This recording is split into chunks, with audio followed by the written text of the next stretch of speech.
He walked out on his pregnant wife for a younger woman. But the moment that $5 billion will was read aloud, every single thing he built came crashing down. Stay with me, because this story is going to shake you to your core.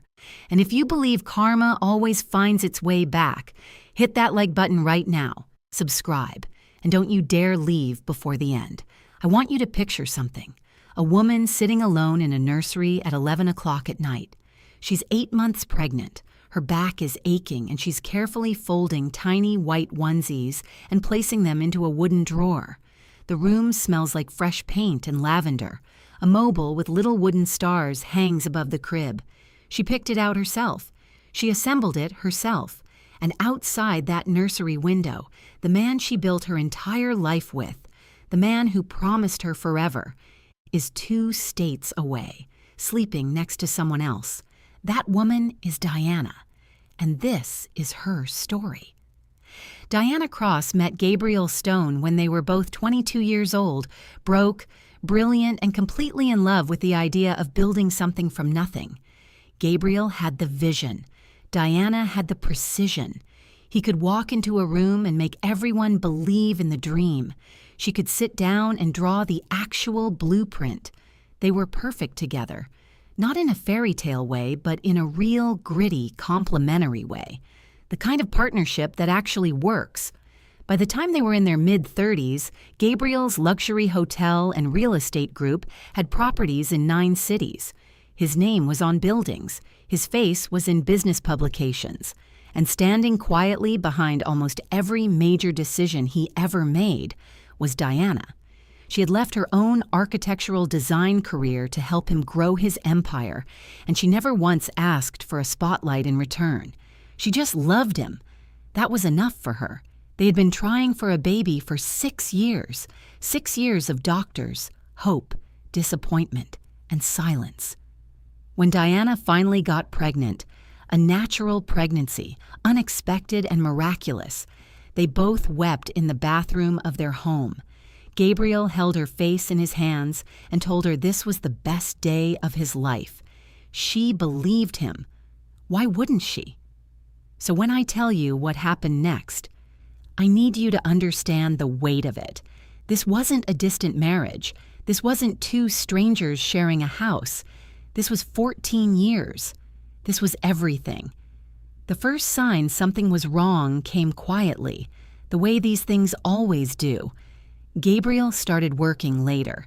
His phone, which used to sit face up on the kitchen counter, was now always in his pocket or flipped face down on the nightstand. Business trips that used to last 2 days started lasting 5. He stopped asking how her prenatal appointments went. He stopped rubbing her feet in the evenings the way he used to. Small things.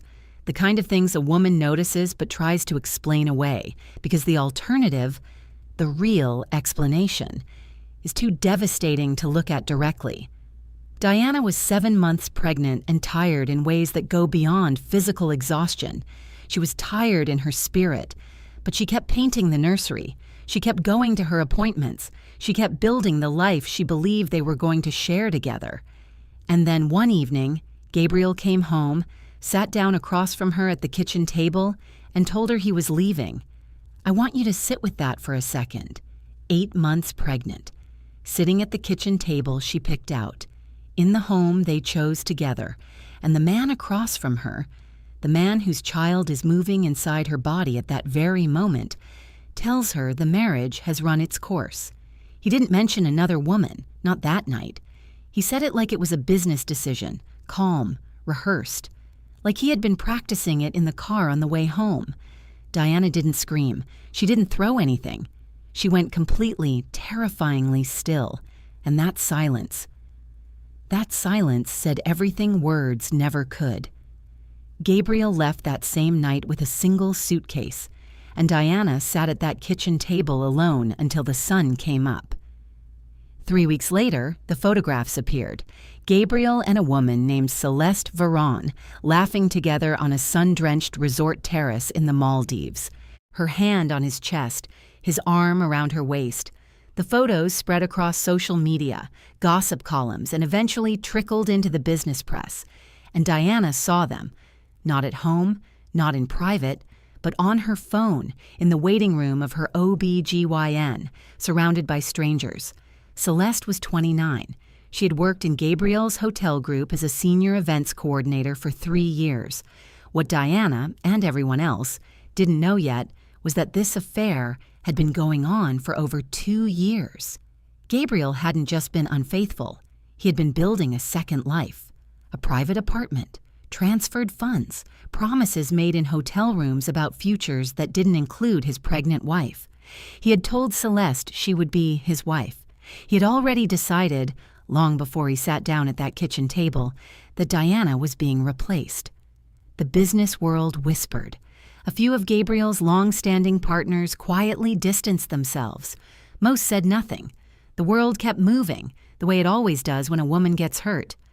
Diana gave birth 6 weeks later, a healthy baby boy. Her mother held her hand in the delivery room. Gabriel sent flowers with no card. He didn't visit, he didn't call.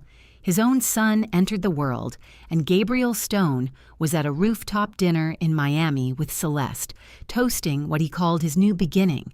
But here is where I need you to lean in, because what Gabriel did not know, what no one knew, was that 3 weeks before he sat Diana down at that kitchen table and dismantled her world, Diana had received a phone call, a quiet, life-altering phone call, and she had told absolutely no one. To understand that phone call, you need to know about Walter Cross, Diana's grandfather, a man who never appeared in a single newspaper, never attended a gala, never gave an interview. In the social circles Gabriel moved through, Walter Cross simply didn't exist, and that was entirely by design. Walter Cross had spent 60 years building something extraordinary in silence. Thousands of acres of land across 5 southern states, a private railway logistics company that moved agricultural goods across half the country, mineral rights on land that most people didn't even know had value, agricultural holdings that had been in the Cross family for generations and had grown quietly and steadily into something almost incomprehensible in scale. By conservative estimates, the estate was valued at just over $5 billion. And Walter Cross, meticulous and deliberate until his final breath, had one ironclad rule: wealth stays in blood, and blood is proved by loyalty. Diana was his only grandchild, the child of his late daughter, and she had visited him every single month for 30 years, even when Gabriel made it inconvenient, even when it required canceling plans.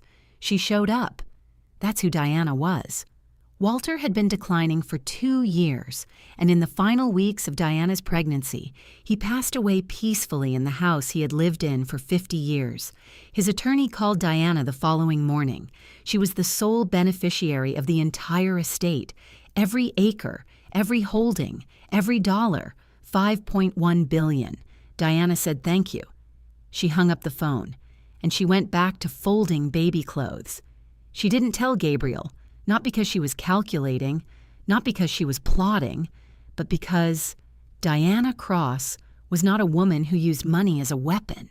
She was a woman who, still, somewhere deep in her heart, hoped that her husband would come back for her, come back for their son, not for a number.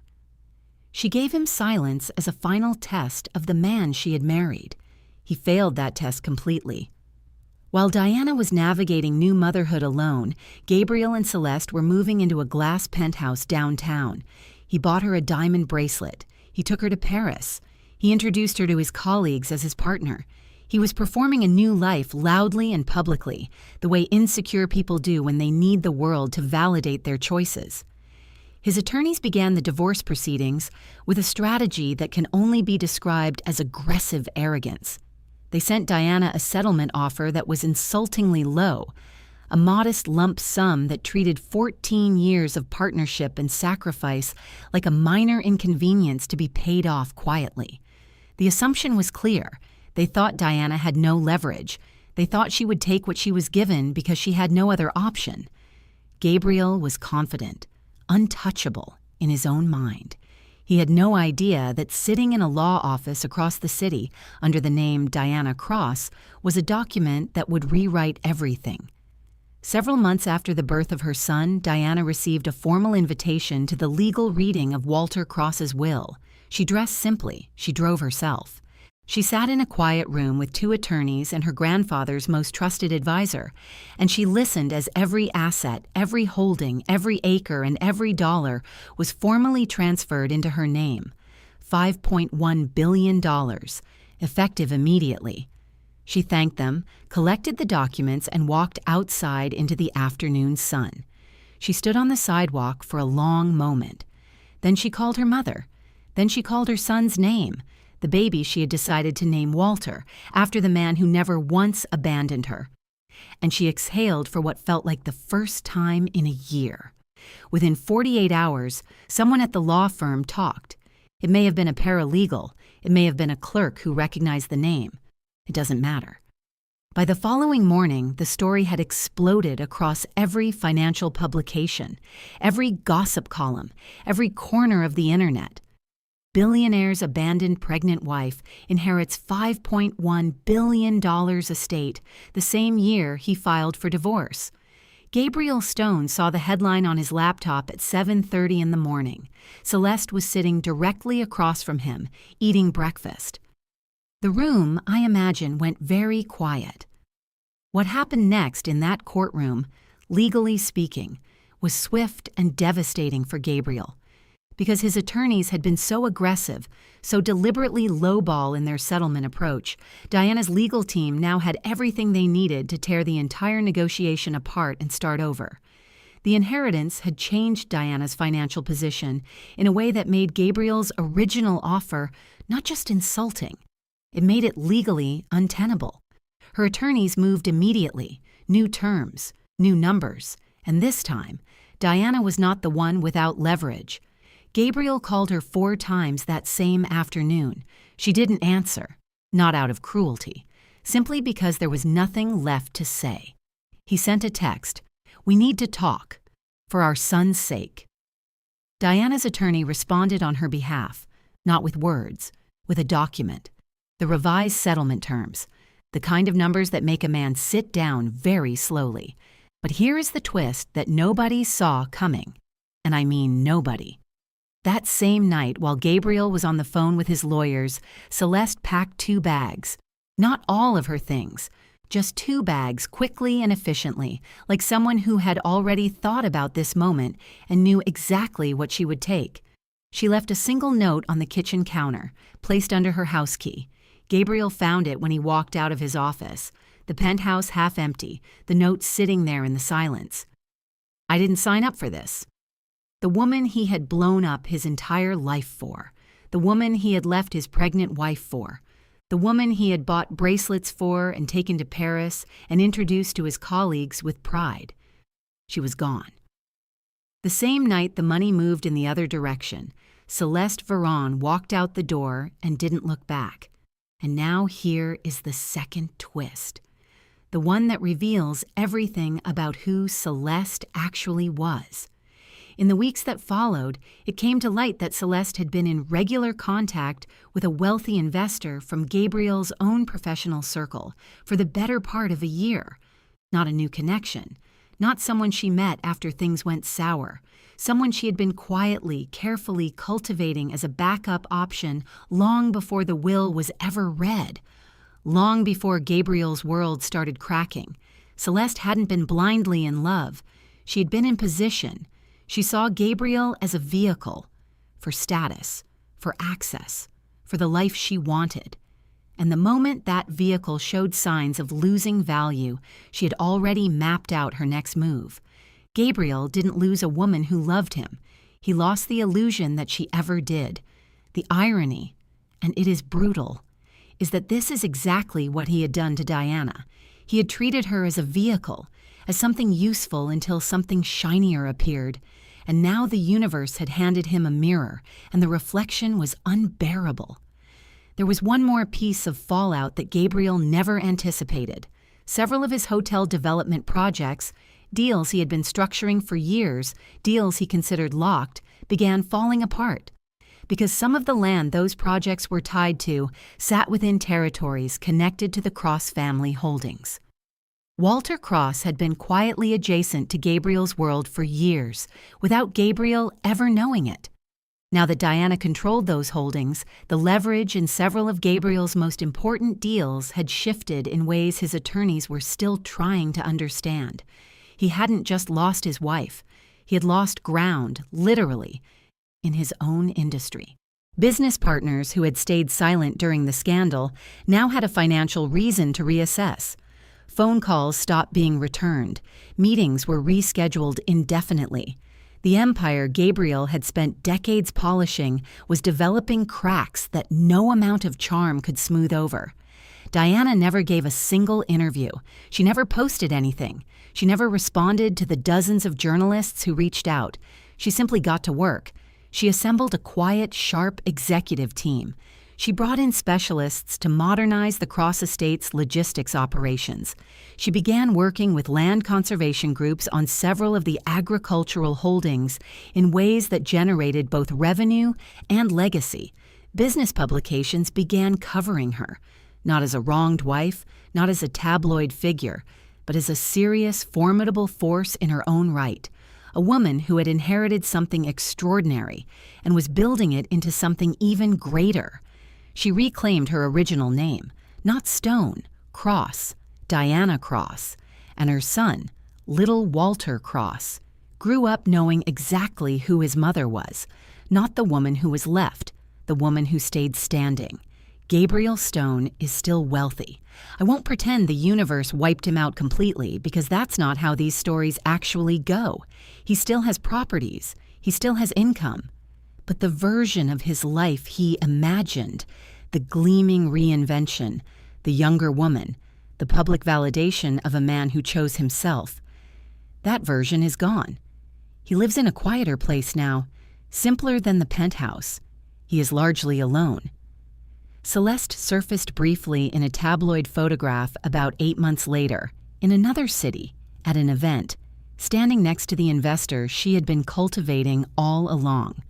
There was nothing lasting in her eyes in that photo. There never was. And Diana Cross is building a legacy. She is raising a son who carries her grandfather's name.